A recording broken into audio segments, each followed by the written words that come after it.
Olá, graça e a paz do nosso Senhor Jesus, para você que está no nosso canal, na nossa escola bíblica online. Que bom ter você por aqui mais uma vez nesse estudo sobre o livro de Provérbios, e hoje nós vamos falar sobre sabedoria, o temor sem medo. Antes de iniciar o nosso estudo, eu convido você a orar comigo. Pai, nós somos gratos a Ti pelo Teu amor e pela Tua benignidade, pelas Tuas misericórdias que se renovam todos os dias sobre as nossas vidas, Pai. Dá-nos, ó Deus, que possamos ser tementes a Ti, sem medo, com reverência, através do Teu amor e da Tua graça que foram expressos na cruz por Teu Filho Jesus. Nós somos gratos a Ti. Obrigada, abençoe esse estudo, que o nosso coração seja terra fértil, ó Pai, para receber a boa semente da Tua palavra. Nós te damos graças em nome de Jesus. Amém. Amém. Eu convido você a acompanhar comigo a leitura de Provérbios 9. Nós vamos ler o capítulo todo. Então vamos lá. A sabedoria edificou a sua casa, lavrou as suas 7 colunas, carneou os seus animais, misturou o seu vinho e arrumou a sua mesa. Já deu ordens às suas criadas e assim convida desde as alturas da cidade. Quem é simples, volte-se para aqui. Aos faltos do censo diz: vinde, comei do meu pão e bebei do vinho que misturei. Deixai os insensatos e vivei. Andai pelo caminho do entendimento. O que repreende o escarnecedor traz afronta sobre si. O que censura o perverso, a si mesmo se injuria. Não repreendas o escarnecedor, para que te não aborreça. Repreende o sábio, e ele te amará. Dá instrução ao sábio, e ele se fará mais sábio ainda. Ensina ao justo, e ele crescerá em prudência. O temor do Senhor é o princípio da sabedoria, e o conhecimento do santo é prudência. Porque por mim se multiplicam os teus dias, e anos de vida se te acrescentarão. Se és sábio, para ti mesmo és. Se és escarnecedor, tu só o suportarás. A loucura é mulher apaixonada, é ignorante e não sabe coisa alguma. Assenta-se à porta da sua casa, nas alturas da cidade, toma uma cadeira, para dizer aos que passam e seguem direito o seu caminho. Quem é simples, volte-se para aqui. E os faltos de senso diz: as águas roubadas são doces, e o pão comidas ocultas é agradável. Eles, porém, não sabem que ali estão os mortos, que os seus convidados estão nas profundezas do inferno. Palavras do Senhor. Então, vamos lá. Nós vamos falar então sobre a sabedoria. Diz uma lenda que existia um velho que tudo sabia e tudo adivinhava. Certo dia, 2 meninos resolveram pôr o sábio à prova. Vamos levar um passarinho vivo, escondido na mão, e perguntar a ele: está vivo ou morto? Se ele disser que está morto, a gente solta o passarinho vivo. Se disser que está vivo, a gente esmaga o passarinho na mão e mostra que ele errou. Dito e feito. Que é que eu tenho na mão? Perguntou um dos garotos. Um passarinho, afirmou o sábio. Está vivo ou morto? O velho olhou o menino no fundo dos olhos e respondeu: a resposta está nas suas mãos. Quando a gente pensa em sabedoria, é isso, é prudência, é moderação, é sensatez, é reflexão, é o conhecimento colocado em prática de forma que ele gere vida, de forma que ele gere benefício para aquele que participa, para aquele que participa da sociedade, que está interagindo no meio social. E conta Aristóteles, filósofo da Grécia Antiga, que a esposa de Heron, rei de Siracusa, perguntou ao poeta Simônides o que valia mais, ser rico ou ser sábio. E rico, respondeu o poeta, pois vejo os sábios estarem sempre a bater à porta dos ricos. Disse, que alguém contou essa resposta a um filósofo, ao que ele respondeu: bem, é verdade que os sábios em geral batem à porta dos ricos e que os ricos não batem à porta dos sábios, Mas isso é porque os sábios sabem do que precisam. E se os ricos não procuram os sábios, é porque não conhecem as suas reais necessidades. Só para lembrar, o termo filosófico, do grego philos, mas Sofia, significa literalmente amigo do saber ou amigo da sabedoria.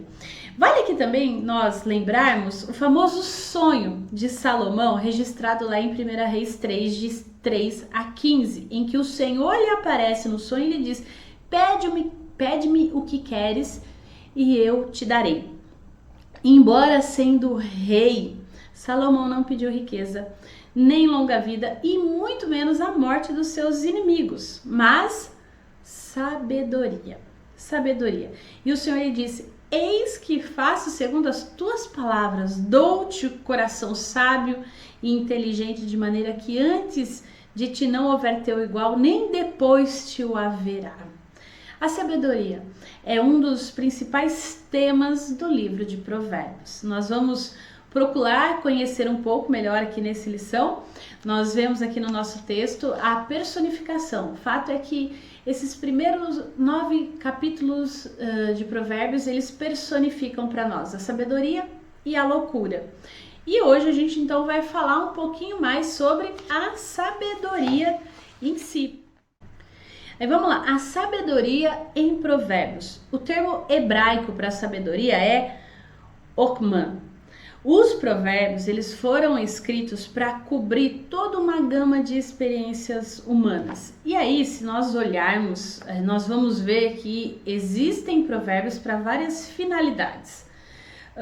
Se nós olharmos do primeiro capítulo, por exemplo, vai mostrar lá para nós, né, algumas coisas. Que o provérbio, ele ensina a palavra de inteligência, bom proceder, justiça, juízo, equidade, prudência, conhecimento e bom senso, o bom siso, né? O juízo, isso mesmo. Ensina habilidades e o temor do Senhor. De acordo com o professor David Melker, a sabedoria possui também algumas características. A sabedoria, ela começa com o relacionamento com o Criador antes de tudo, o que inclui profundo respeito e reverência a quem Ele é, amor, lealdade, ou seja, o que nós chamamos de temor. O temor é um medo reverente, é eu saber quem é Deus, né? Que Ele é santo, porque Ele é santo e porque eu devo me dirigir a Ele com respeito. A sabedoria, então, ela origina-se em Deus, que a usou para criar o universo, conforme está em Provérbios 8.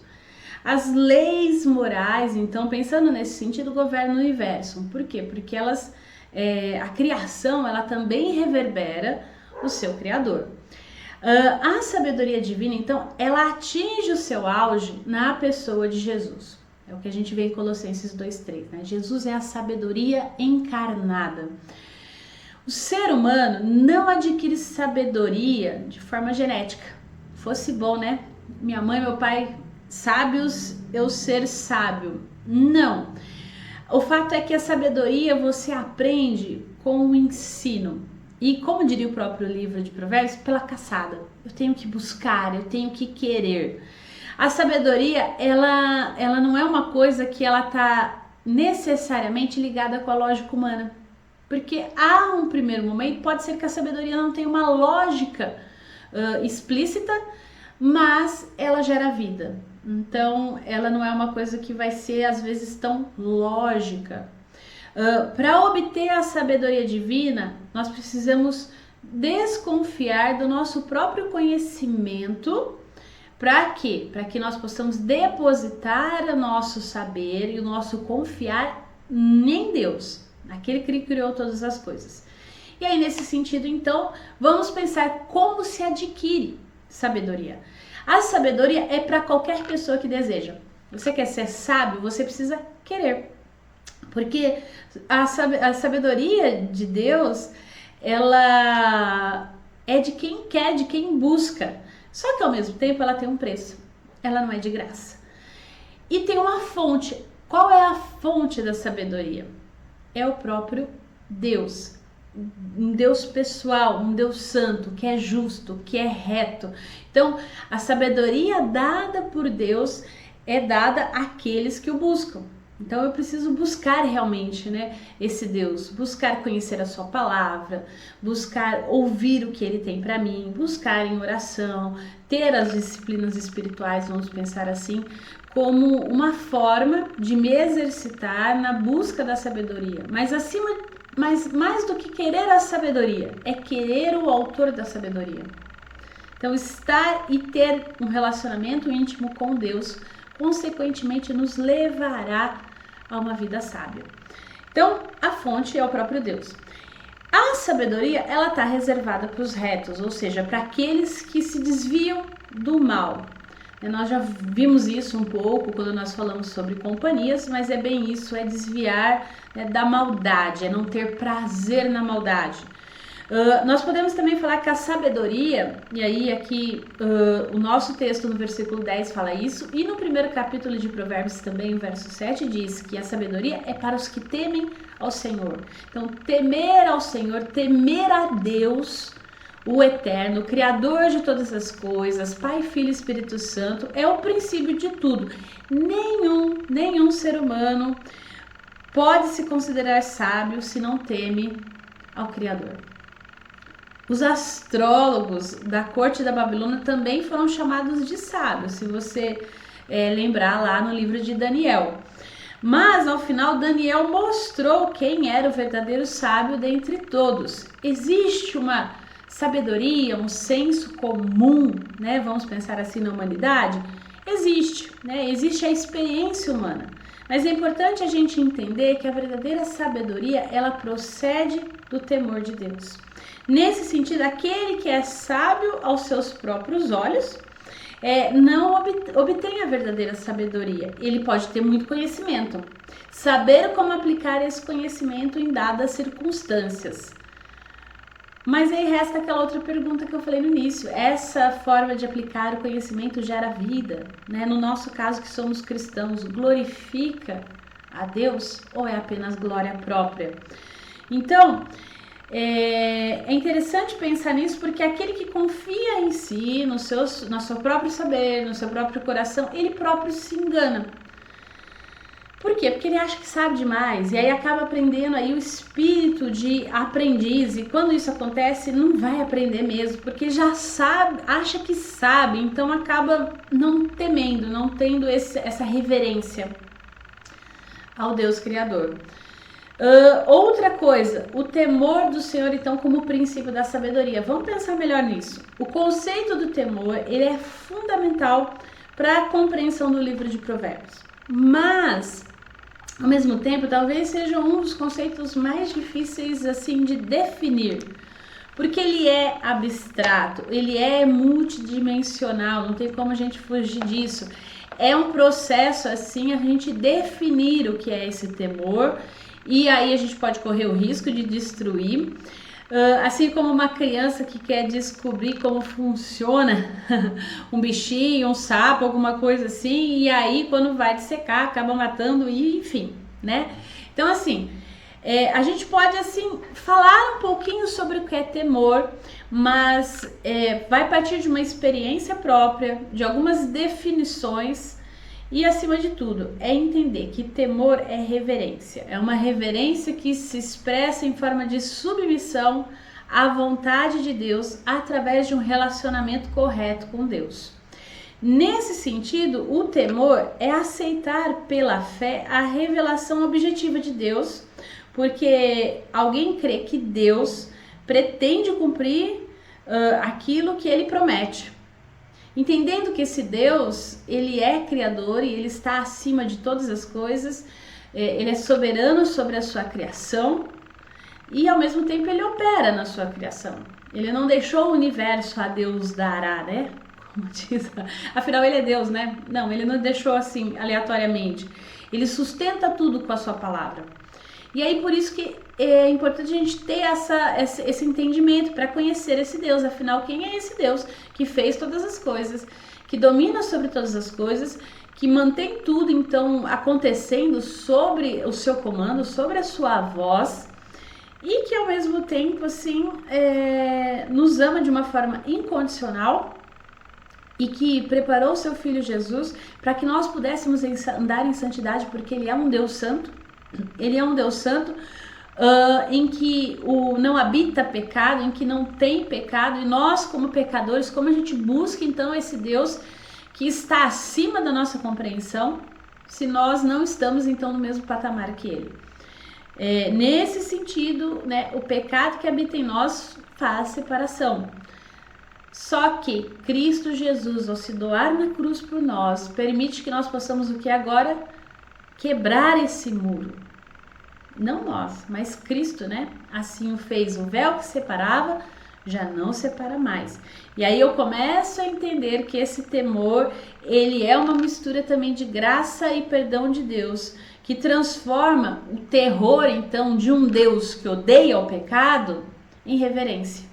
Eu entendo que Deus é poderoso para castigar todo pecado, mas, no entanto, Ele tem um amor suficiente para perdoar todo pecador e trazê-lo para próximo e santificá-lo também, porque Ele é santo. Então, aí a gente tem esse diálogo, né, de temor e tremor de Deus. Eu sei quem Deus é, eu sei que Ele é poderoso para fazer inúmeras coisas, mas eu sei também que Ele é amoroso o suficiente para me abraçar. Então, nesse sentido, a gente começa então a desenvolver um relacionamento de amizade com Deus, mas sabendo quem Deus é, né? Não brinco com Deus, vamos pensar assim no sentido de eu faço o que eu quero com Deus porque tá tudo certo, enfim, Ele é amigão, Ele é brother. Não, Ele é Deus. Então, Ele me ama, Ele sabe do meu coração, Ele sonda o meu coração, Ele esquadrinha o meu pensar. E Ele me ama, apesar disso tudo, apesar de saber das minhas intimidades mais tenebrosas, Ele me ama em Cristo Jesus. E Ele me chama para perto. E aí eu me relaciono então com esse Deus que é grandioso, que é majestoso, que é poderoso, eu o adoro, eu me coloco em submissão a Ele e eu passo a caminhar com Ele. Então, o temor do Senhor, então, é o princípio, é o ponto de partida para uma vida sábia. Eu sei quem Deus é, Ele é tudo isso, Ele me ama, Ele me dá sabedoria. E aí, né, porque o temor do Senhor é a chave, então, vamos pensar assim, que faz com que eu possa olhar para o universo, para a vida, de uma forma quebrantada, de uma forma agradecida, de uma forma graciosa, bondosa, como Ele é, como Ele me ensina a olhar, e a partir disso, então, a entender que existem leis, que existem regras, que existem questões morais, de caráter, que elas precisam estar em ordem para que a vida realmente aconteça e que tudo corra bem. E que se isso for quebrado, não é que, olha, Deus vai me castigar. Não, vai ter consequências. Nossos atos vão ter consequências. Agir de forma equivocada terá consequências. Então, Deus é um Deus sábio, que sabe disso, que sabe que o pecado que habita em nós faz com que essas consequências possam ser desastrosas. E Ele vem então redimindo o nosso coração, redimindo a nossa vida, redimindo o nosso caminhar, o nosso viver, para que possamos ter vidas sábias e então poder obedecer regras, poder entender e talvez até quebrar umas, vamos pensar assim, mas que a gente possa ter o quebrantamento necessário para dar 2 passos para trás e falar: Senhor, errei, pequei, pisei na bola, eu quero seguir um caminho bom e reto segundo a Tua palavra. Eu quero ter uma vida sábia, eu quero ser sábio, porque o Senhor é sábio, o Senhor é santo, eu quero ser santo. Então, o temor entra como um princípio, ou seja, um ponto de partida para essa vida, que gera vida, que agrada a Deus, que glorifica o Senhor. E aí, olhando para o livro de Provérbios, nós podemos dizer que o temor do Senhor em Provérbios, ele tem as seguintes características. E aqui eu vou listar para você poder acompanhar comigo. Vamos lá, ó. Valorizar e buscar a sabedoria, conhecer a Deus, ser humilde diante dele, obedecer à palavra de Deus, odiar o pecado, respeitar autoridades constituídas por Deus. Você tem aí as referências né? Dá um pause aqui se você quiser olhar essas referências aí com calma depois, né? Copia aí rapidinho e depois volta aqui de novo para a gente poder terminar e dar continuidade à nossa aula. E aí vamos pensar então, a partir de tudo isso, qual é o resultado do temor do Senhor? Aquele que teme ao Senhor experimenta bênçãos. E aí eu vou listar aqui de novo, segundo o livro de Provérbios. A primeira bênção é a própria sabedoria, né? Segurança, tranquilidade, entendimento, justiça, juízo, equidade, vida prolongada, livramento do mal, prosperidade e honra.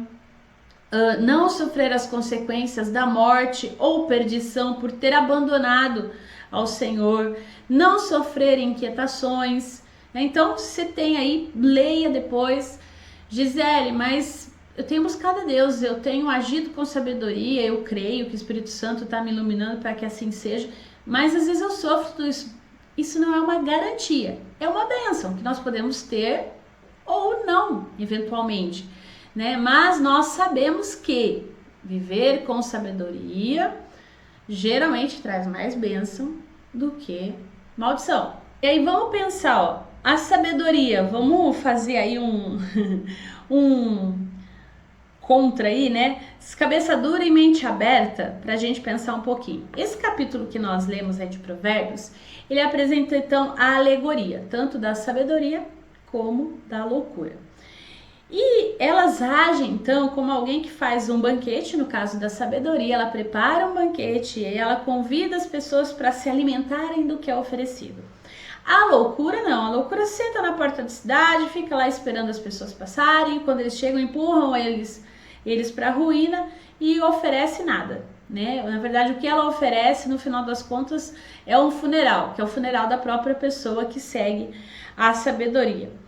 E aí, talvez, vale a gente pensar, né, para a gente se reconhecer aqui como cabeça dura ou como mente aberta, vamos pensar assim.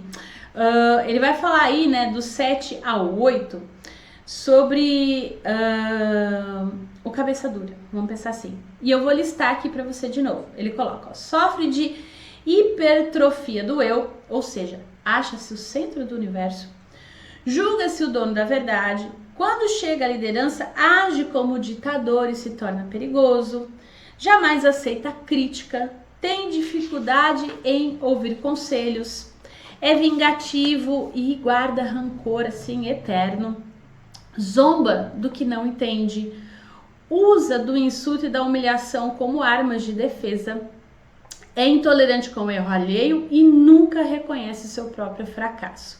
Então, segundo esse texto, esses são os cabeças duras. Certo, agora vamos pensar na pessoa de mente aberta, na pessoa sábia.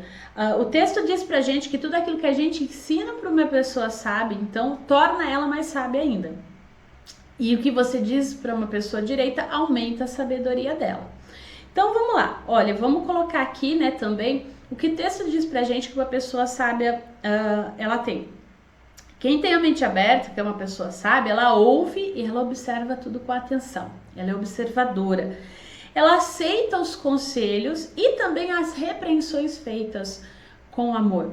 Ela analisa os fatos antes de tomar uma posição, prefere guiar-se pela sabedoria em lugar dos seus impulsos. Então, ela não vai pelo impulso, né? Ela para, ela pensa, ela pondera, ela ora. Cuida melhor da sua saúde, não se entrega aos vícios, não alimenta o ódio ou o rancor, mas sabe perdoar, leva a vida a sério e com responsabilidade e, por último, empenha-se em andar por caminhos verdadeiros, por caminhos direitos. E para nós, então, concluirmos essa lição de hoje, eu gostaria, assim, de terminar com algumas frases, né? Francis Bacon diz que não há equívoco maior do que confundir homens inteligentes com sábios. Sim, nós devemos ser inteligentes, mas existe uma diferença entre sabedoria. Então, que Deus te dê a sabedoria, que você possa ter um coração que realmente busque nele, começar para buscar ter uma vida sábia. A sabedoria própria dos sábios, ela consiste em uma extraordinária dose de bom senso, conforme Ing diz. Então, Nesse sentido, até a sabedoria do mundo sabe dizer o que Provérbios sabe dizer. Mas o que é diferente aqui, que eu queria deixar para você, para nós finalizarmos, é o princípio dessa sabedoria. Não é o ser humano, não é o seu coração, não é a racionalidade, não é o conhecimento, não são informações. É o temor do Senhor. É um coração que busca em Deus direção para a sua vida, que busca em Deus resposta para os seus anseios, para as suas lutas, para as suas dificuldades. E talvez você pergunte, né, onde estão esses sábios para que eu ande com ele? E a resposta é: ande com o livro de Provérbios. Leia esse livro, medite nele. Você pode aí pegar assim e falar: eu vou estudar em um mês o capítulo 1, por exemplo, de Provérbios, e você estudar ao longo de um mês esse livro, esse capítulo desse livro. Nós temos meditado, estudado aqui na Escola Bíblica, na congregação em São Carlos, também temos trabalhado o livro de Provérbios nas mensagens de domingo. Deus nos dá ferramentas maravilhosas para que nós possamos aplicar a sua palavra na nossa vida. E o livro de Provérbios é uma delas. Que Deus te abençoe, que Deus te guarde. E eu espero você até a próxima aula, se Jesus não voltar antes. Até lá!